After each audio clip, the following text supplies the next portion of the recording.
everyone. Hi, this is Mitali. Welcome to evidyarthi.in.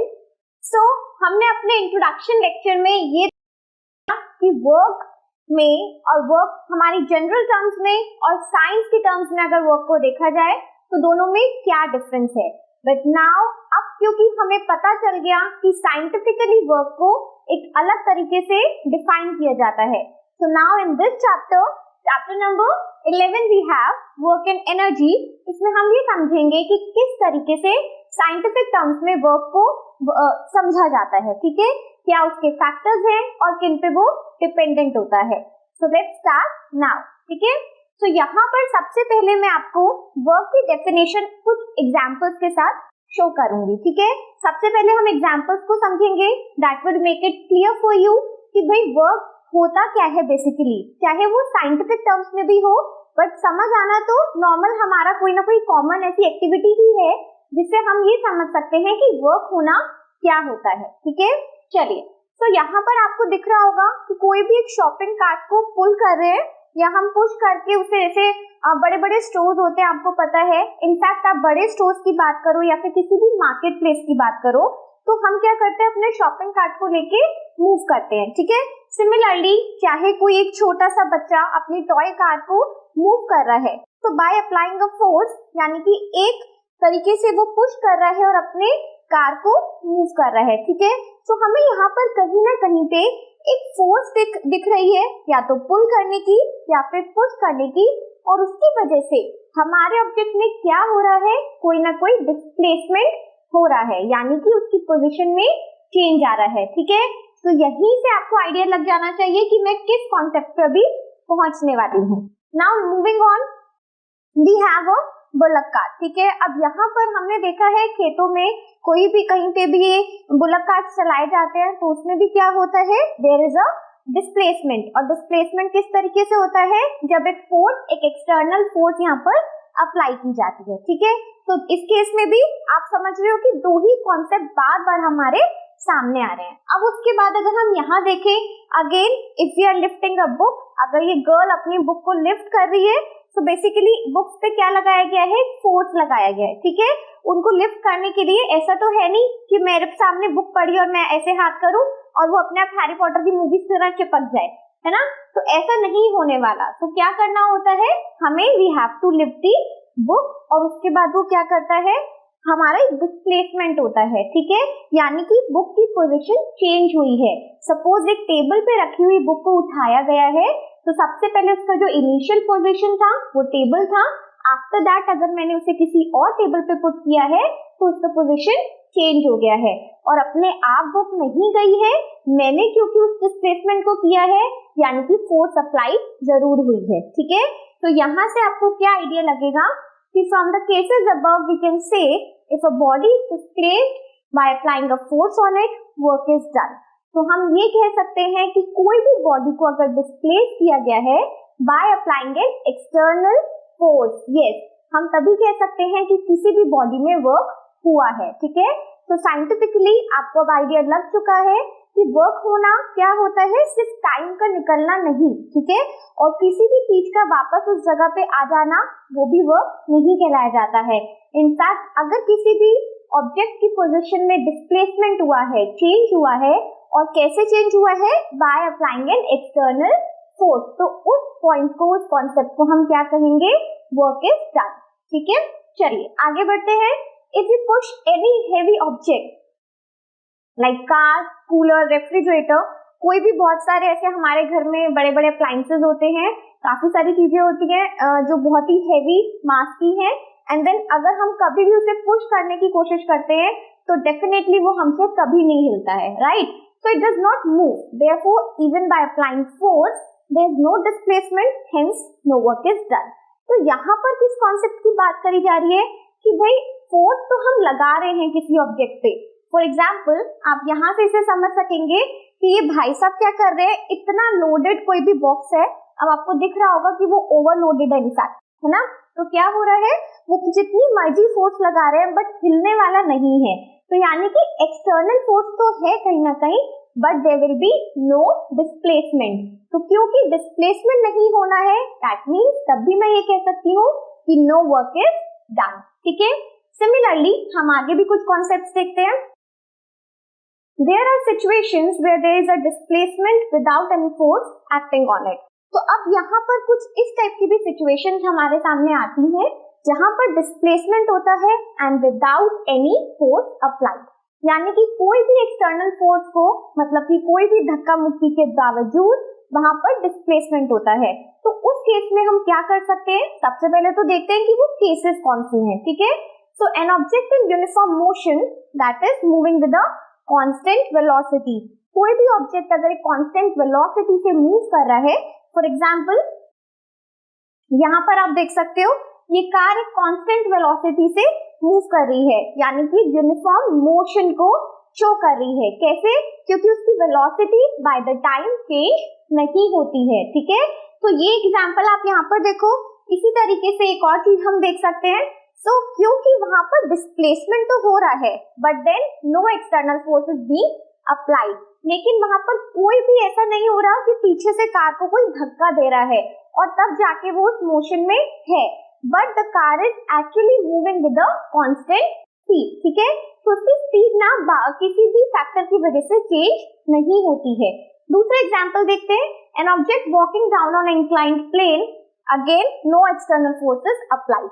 तो यहाँ पर भी अगर मैं आपको इस एग्जांपल से शो करूं, अगर ये किड आपको इस इंक्लाइंड प्लेन पे दिखेगा, इनफैक्ट अगर हम कभी भी ऐसे स्लाइड्स वाले उसमें होते हैं और यहाँ पर आपको ये शो होता हुआ दिखेगा कि किस तरीके से स्लाइड वाली जो राइड्स होती हैं आपकी पार्क वगैरह में सब जगह होती है ये, तो वहां पर क्या होता है, whenever we are coming down to an inclined plane, जब भी हम किसी भी स्लाइड वाले झूले से नीचे आते हैं तो वहां पर भी हमें कोई एक्सटर्नल फोर्स नहीं लगाई जाती।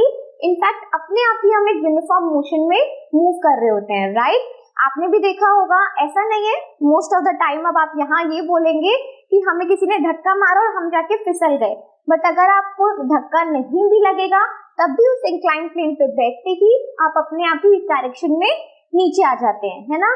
तो यहाँ पर दोनों केसेस में हमें क्या दिख रहा है कि डिस्प्लेसमेंट तो हो रहा है बट दोनों ही केसेस एक्चुअल में फोर्स अप्लाई नहीं करी गई है बट डिस्प्लेसमेंट तो हो रहा है, ठीक है।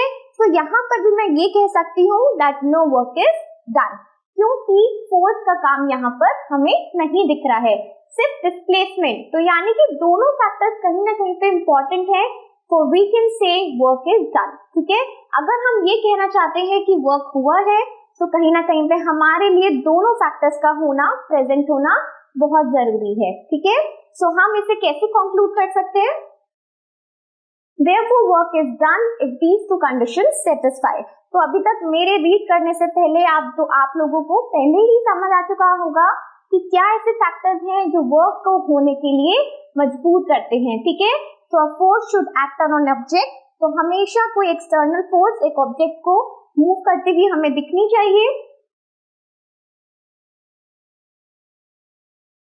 ठीक है। एंड दूसरा फैक्टर हमें क्या समझ आया है, the object must be displace, तो उस ऑब्जेक्ट में डिस्प्लेसमेंट यानी कि उसकी पोजीशन में चेंज आना चाहिए, ठीक है। Now if any one of these two factors is absent we can say no work is done.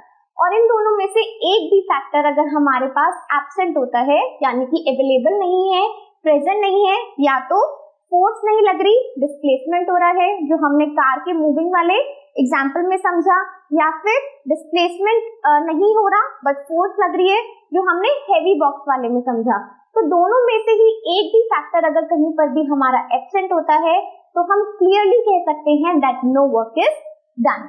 तो अगर हमें टेक्निकली वर्क को समझना है तो सबसे पहले हमें ये समझना जरूरी है कि किस तरीके से फोर्स और डिस्प्लेसमेंट का रोल है किसी भी चीज के ऑब्जेक्ट के वर्क होने में, ठीक है। चलिए, तो यहाँ पर अभी तक हमने क्या समझा है, for work to be done we need force and displacement. So अगर हमें कोई भी वर्क कहीं पर भी ऐसा चाहिए कि वर्क हुआ है, वर्क टू बी डन, तो हम क्या कह सकते हैं that we need two factors and what are they, force and displacement, ठीक है। अब फोर्स एंड डिस्प्लेसमेंट अभी तक आपको अच्छे से क्लियर हो गया है कि हमें इन दोनों फैक्टर्स की नीड है, बट अब इन दोनों फैक्टर्स की नीड कैसे है, क्या ये दोनों सेम डायरेक्शन में रहते हैं या फिर ऑपोजिट डायरेक्शन में, तो वहां पर भी जाके थोड़ा सा वर्क के कॉन्सेप्ट में ट्विस्ट आता है, ठीक है। चलिए देखते हैं एक बार, अगर दोनों ही सेम डायरेक्शन में है वो से हमारा case 1, if displacement is in the direction of force, so for say case 1 if displacement is in the direction of force apply, यानी कि जिस डायरेक्शन में फोर्स को अप्लाई किया गया है अगर उसी डायरेक्शन में हमारा डिस्प्लेसमेंट ऑब्जेक्ट का हुआ है तो क्या होगा। जैसे कि हम यहाँ पर भी देख सकते हैं, जिस डायरेक्शन में फोर्स को उस शॉपिंग कार्ट को या फिर उस कार्ट को मूव करने के लिए फोर्स लगाया जा रहा है, बिल्कुल उसी डायरेक्शन में हमारा जो ऑब्जेक्ट है वो डिस्प्लेस हो रहा है। If an external force pushes N object in the forward direction, क्योंकि यहाँ पर एक एक्सटर्नल फोर्स अप्लाई करी गई है और हमारे ऑब्जेक्ट को कौन सी डायरेक्शन में पुश किया गया है, फॉरवर्ड डायरेक्शन में, ठीक है। And the object move forward, और इसी रिजल्ट से, इसी फोर्स की वजह से हमारा ऑब्जेक्ट फॉरवर्ड डायरेक्शन में मूव किया है, तो क्या होता है, work is said to be positive. तो हम क्या कह सकते हैं कि हमारा वर्क कैसा हुआ है, it is said to be positive. Now moving on with the second case, क्या होगा यहाँ पर, if displacement is in the direction opposite to the force apply, अगर यहाँ पर डिस्प्लेसमेंट हो रहा है ऑपोजिट डायरेक्शन में, यानी कि जिस डायरेक्शन में फोर्स अप्लाई की जा रही है उससे ऑपोजिट डायरेक्शन में डिस्प्लेसमेंट होगा अगर ऑब्जेक्ट का, तब हम क्या कहेंगे। सबसे पहले एक एग्जांपल से इसे समझते हैं। आपने हमेशा देखा होगा कभी ना कभी कोई वो एक टॉय कार्स आती हैं जिसको थोड़ा सा पुश बैक किया जाता है और तब जाके वो फॉरवर्ड डायरेक्शन में मूव करती हैं। बिल्कुल सिमिलर एग्जांपल आपको मैंने यहाँ पर भी शो किया है। सो बेसिकली हुआ क्या है, if an external force is applied in the backward direction, तो यहाँ पर हमने जो एक्सटर्नल फोर्स कार पे अप्लाई करी है that will be in the backward direction, but displacement कहाँ हुआ है, and the object moves forward, लेकिन जो ऑब्जेक्ट का डिस्प्लेसमेंट हुआ है वो आगे की डायरेक्शन यानी कि फॉरवर्ड डायरेक्शन में हुआ है। सो हम यहाँ पे क्या कह सकते हैं, the work is said to be negative in this case, ठीक है। सो यहाँ पर हम क्लियरली ये कह सकते हैं कि अगर दोनों ही फैक्टर्स की, जो कि बहुत नेसेसरी है वर्क के लिए, ऑपोजिट है तो क्या होगा, वर्क हमारा नेगेटिव कहलाया जाएगा, ठीक है। इस टाइप में पॉजिटिव एंड नेगेटिव वर्क के एग्जांपल्स आपको और भी मिलेंगे और मुझे कमेंट सेक्शन में, ये आपका काम है कि मुझे कमेंट सेक्शन में जरूर मिलने चाहिए कि कौन से एग्जांपल्स पॉजिटिव वर्क और कौन से एग्जांपल्स नेगेटिव वर्क के लिए सुटेबल हैं, ठीक है। सो मूविंग ऑन, अब हम क्या कह सकते हैं, कैसे कंक्लूड कर सकते हैं इसे कैलकुलेटिवली वे में अगर देखा जाए, work is a product of force and displacement. हमने अभी तक जितना भी वर्क को समझा है, हमें सिर्फ दो फैक्टर सामने आए हैं, one is our force and the other one is the displacement. तो फोर्स को हम किससे डिनोट करते हैं, बाय एफ, एंड डिस्प्लेसमेंट हो गया हमारा स्मॉल एस, ठीक है। So s is the displacement in the direction of the force applied. तो एस हमेशा कहाँ होना चाहिए, जनरल डेफिनेशन अगर वर्क की देखी जाए तो वर्क हमेशा पॉजिटिव टर्म्स में ही डिफाइन किया जाएगा, ठीक है। आइडियली अगर वर्क को हमें डिफाइन करना है then it should be positive always, ठीक है। तो इसलिए हम हमेशा ये नोट करेंगे, मेंशन करेंगे कि जो डिस्प्लेसमेंट हमारा होना चाहिए it should always be in the direction of the force applied, ठीक है। तो आप यहाँ पर भी डायग्राम से देख रहे होंगे कि किस टाइप में अगर फोर्स इस फॉरवर्ड डायरेक्शन में लगाई गई है then the displacement should also be in the same direction, ठीक है। चलिए now moving on, what we have, work is independent of the direction, it has only magnitude, that is why we say work is a scalar quantity. अब क्योंकि इसको direction से फर्क नहीं पड़ता है, ठीक है, और वर्क में मैग्नीट्यूड होना बहुत जरूरी है, यानी कि उसकी वैल्यू इंपॉर्टेंट है, that is why we can say that work is a scalar quantity, ठीक है। चलिए अब अगर हम इसकी डेफिनेशन को डिफाइन करना चाहते हैं, एक बार इसे चेक करते हैं। So now moving on with work, अब हम क्या कह सकते हैं इसकी यूनिट के बारे में। यूनिट से पहले एक चीज हमें और समझना जरूरी है, that work is independent of the direction. अब वर्क पॉजिटिव, नेगेटिव या जीरो में, यानी कि नो वर्क में हम डिफाइन तो कर सकते हैं, बट बेसिकली अगर देखा जाए तो उसको डायरेक्शन से कोई लेना देना नहीं होता है, ठीक है। And it has only magnitude, यानी कि उसकी वैल्यू के लिए बहुत उसकी वैल्यू होना जरूरी है, इंपॉर्टेंट है। तो हम क्या कह सकते हैं, that work is always independent of the direction and has only magnitude. तो वो टर्म्स को क्या कहा जाता है, उन कॉन्सेप्ट्स को कौन सी क्वांटिटी कहा जाता है जिसमें सिर्फ मैग्नीट्यूड होता है बट नो डायरेक्शन। सो क्या कहते हैं हम उसे, स्केलर क्वांटिटी। तो इसलिए वर्क हमारा क्या रहेगा, it will be a scalar quantity. ठीक है, सो अब यहाँ पर हम वर्क को डिफाइन करते हैं। अच्छे से आपको समझ आ गया होगा कि वर्क जितने भी एग्जांपल्स हमने पढ़े हैं किन दो फैक्टर्स पे डिफाइंड है, ठीक है, बेस्ड होता है। तो उसी तरीके से हम वर्क को डिफाइन करेंगे। The work is said to be done when a force is applied on an object such that the displacement of the object occurs in the direction of the force. तो basically किसी भी object में हम तभी कह सकते हैं that work is done जब किसी भी ऑब्जेक्ट का डिस्प्लेसमेंट हुआ है, बट डायरेक्शन क्या होनी चाहिए, इन the direction of the force. Okay, चलिए, सो आई होप आपको वर्क का डेफिनेशन इससे एग्जांपल्स के साथ अच्छे से समझ आया हो। ठीक है, अब मूव करते हैं कि वर्क की यूनिट क्या होगी। हमें बहुत क्लियरली समझ आया है कि force and displacement are the two factors जिसपे हमारा वर्क डिपेंडेंट होता है। तो जाहिर सी बात है कि वर्क की जो यूनिट निकलने वाली है वो भी इन्हीं दो फैक्टर से निकलेगी। कैसे, एक बार देखते हैं। So if force is equals to 1 newton, अगर हमारे पास फोर्स से हम ले लेते हैं 1 न्यूटन एंड हमारा जो डिस्प्लेसमेंट हुआ है दैट विल बी 1 मीटर। ठीक है, तो यहाँ पर आप डिस्प्लेसमेंट को स्मॉल एस से भी इंडिकेट कर सकते हो, जरूरी नहीं है कैपिटल एस लेना। ओके, चलिए, so then the work done by the force will be 1 newton metre. तो अगर हमारा जो डिस्प्लेसमेंट हुआ है, कोई भी दो ऑब्जेक्ट्स हैं और उनके बीच में कोई भी एक ऑब्जेक्ट है और अगर उसे डिस्प्लेस किया गया है by the distance of 1 metre, तो उस पर कितनी फोर्स लगाई गई है, फोर्स हमें गिवन है 1 न्यूटन। तो हम क्या कह सकते हैं, कितना वर्क उसमें हुआ है, the work would be equals to 1 newton metre.